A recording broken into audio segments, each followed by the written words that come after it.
Thank you, Mr. Chairman. Welcome, Mr. Secretary. Thank you, Senator. Mr. Secretary, do you agree with the President that we should ban the private ownership of assault weapons in America? Senator, I do. What is an assault weapon? It is, for example, an AK-47. Can you give me a definition other than just pointing to a specific weapon? Would there be other weapons besides an AK-47 you would ban? There very well are. And I remember when I was a federal prosecutor in the Central District of California from September 25th, 1989 to, I believe it was April 2001. And I thank you for your service, but if you could answer my question. The vast majority of law enforcement officers, leaders with whom I worked were greatly in support of the assault weapons ban. Mr. Chairman, you know why we get so frustrated with you? Because you won't give straight answers. I think I just did. No, you didn't. No, you didn't. Do you have a definition of an assault weapon?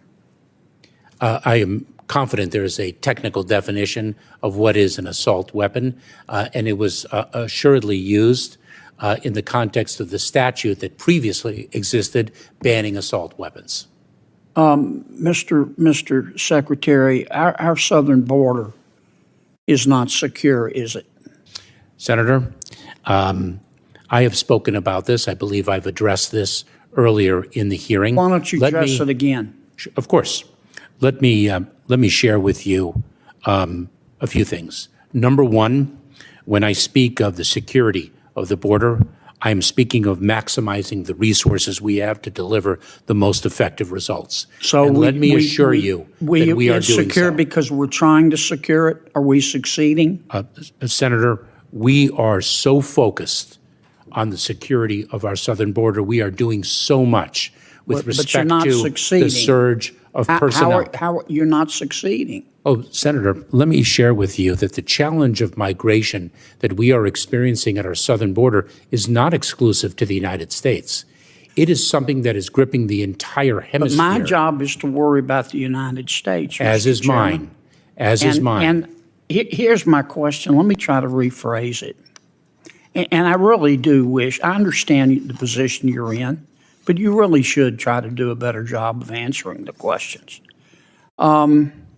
Under the Biden administration, we have the most encounters. We have had the most encounters with people attempting to come into our country illegally in the history of ever. Under the Biden administration, we have had the most people entering our country illegally in the history of ever. Under the Biden administration, we have had the most gotaways at our southern border in the history of ever.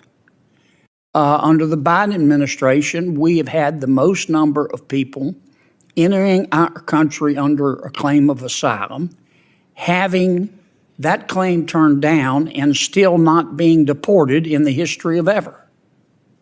And under the Biden administration, we've had the most fentanyl coming into our country in the history of ever.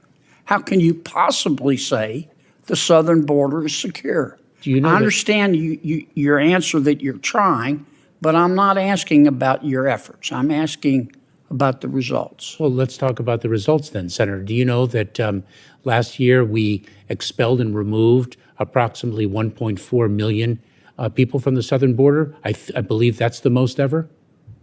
Do you realize that we are focused on enforcing our laws to achieve the security of the southern border? I know you're focused, Mr. Chairman, or Mr. Secretary, but you're not succeeding. Senator, and when you come testify to us, you talk about how you're trying really hard. And I don't have any way to disprove that. I accept that statement in good faith. But the numbers belie that. If I can, Senator, let me give you an example of a solution that we have delivered that for some reason is being contested. Because it's caused a 95. I'll give you 30 seconds, okay? It's caused a 95. Don't filibuster me. You've been doing that all day. I'm just trying to ask you to communicate. It has led to approximately 95% drop in the number of encounters in between the ports of entry at our southern border of Cubans, Haitians, Nicaraguans, and Venezuelans. Mr. Secretary, on January 5th. Mr. And why would that Secretary. be opposed when it is delivering precisely the result that you seek? Did you just parachute in from another planet, Mr. Secretary? Because you're the only person in the Milky Way who believes that we're not having massive illegal immigration into America. Senator, you're putting words into my mouth. No, sir, I'm accurately describing the situation. There is no question. There is no question that we have a very serious challenge at our southern border. Okay. It is a challenge. We can agree on that. Let me ask you another question.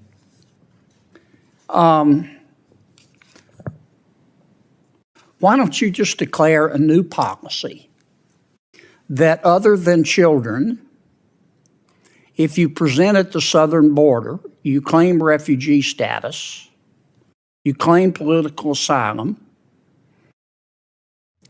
and you haven't claimed refugee status and political asylum at the first safe country, then you can't come in. Senator, so first of all, when one presents at the border, it's an asylum claim, not a refugee. But why don't you do that? Why don't you just unilaterally declare that a safe third country policy? It would work. You can't come into America. If you're coming from Venezuela and you come through Mexico, if you didn't claim asylum in Mexico, you can't come here. You have to leave. Why don't you just do that? Well, Senator, let me give you an example with respect to Mexico.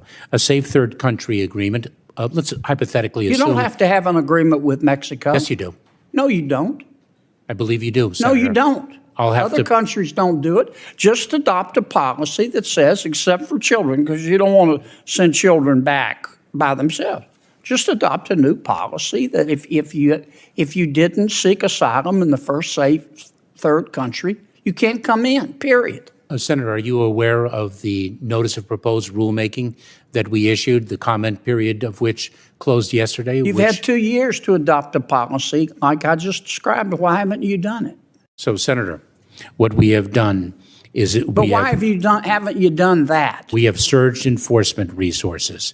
We have Why haven't developed— you just adopted— please, if you would, Mr. Secretary, answer my question. It is my understanding— Why haven't you adopted unilaterally a safe third country policy? That would stop, except for children, all the folks from the Northern Triangle countries, all the folks from Venezuela, all the folks from Cuba, all the folks from the Middle East from coming into our country. Why haven't you done that? Senator, it's my understanding that those— two things. It is my understanding that those agreements do require— You don't have to have an agreement with anybody. It can be a policy established by the Department of Homeland Security. Senator, I'd have to review the— You haven't reviewed that? You haven't considered that possibility? Let me finish, if I may. Sure. I would have to review the legal underpinnings of your assertion. Well, you better get reviewing. And I also— You ought to get reviewing. This is the first time that's occurred to you? I also do not think that that is sound policy. You don't think this is the first time that's occurred to you? I also do not think that that is sound policy, that we should shut down our entire asylum system. I didn't say shut down the entire asylum system. I said safe third country. All you have to do, Mr. Secretary, if you're really serious, and it's beginning, frankly, to appear that you're not, is adopt a policy that says we're not seeking anyone's agreement. We don't have to.